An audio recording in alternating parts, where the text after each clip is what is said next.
So this is where I'm at with the crab.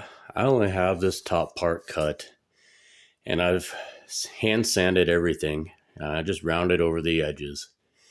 And in real life, nothing's flat, so I started to put some risers or shims or whatever you want to call it. It's my channel, so I'm calling them risers. So what I've done is I've taken this 1/16 of an inch material just to put it underneath my stock here, like you can see in this one here. And that's going to raise it up that much above the rest of the pieces. The eyeballs seem to go higher in real life, so my 1/16 of an inch didn't work. I did 2 of them on it just to give it a little bit more height. That's my secret for that. As far as the woods I'm using, I have a beautiful wood right here, which is Paduke, the red one, and it's surrounded by mahogany. And Paduke is a beautiful wood, but it's absolutely disgusting at the same time. It is messy. You will get this red dust everywhere. So I purposely use a different piece of sandpaper, and I keep that dust away from all the other pieces that I sand with the other. That'll help minimize that dust and disgustingness. That's my advice. Do clean the wood without alcohol or whatnot, or even a paint thinner, just to get all that extra dust off. So when you do apply the clear coat, it's not going to bleed into the surrounding pieces. Alright, so remember where I told you to dig a blade out? Well, I didn't tell you to, but I dug a blade out of the trash. And I used that blade because it was dull. And it will allow me to go really slow on these really super fine small pieces.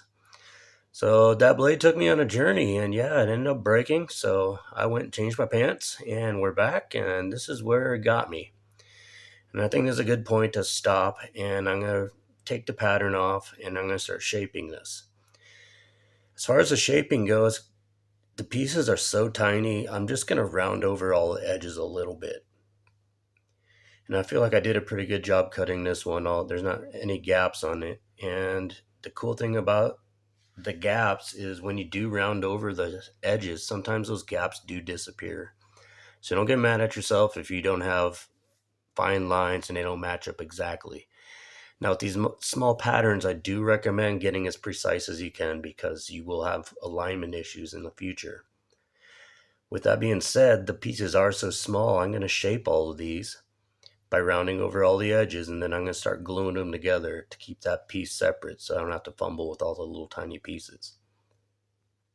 So I've done some more cutting, and I really want this claw to come out and protrude further away from the body than everything else. And to do that, I'm using thicker stock. And I usually don't use that. I would rather use the risers instead of the thicker stock just because it takes forever to cut because it is so thick.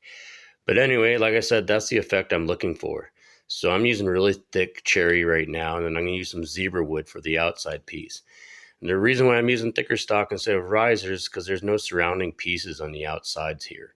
So I don't want that hidden piece to be shown. I want that to be solid on the outside here. So that's the effect I'm going for. So I went ahead and cut out the rest of the crab and sanded and rounded over the edges. I saved you about 6 hours of watch time. And a couple things I want to show is on the claws, I rounded over the bottoms a little bit too, just to give it that elevated look. I have a little bit more sanding to do there, as you can notice. And I use a lot thicker stock to give it the depth to make it look like that's claw, and this claw is protruding away from the picture.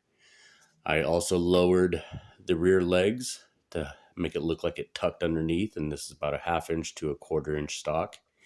And in the very back legs, I tucked down even further to give it that further dimension. So as you can see, this goes from about 1.25 inches all the way down to that 1/4 of an inch as far as depth and everywhere in between. So I hope you enjoyed the build and follow along on the next one. Hit subscribe in the bottom corner, and I'll see you next time.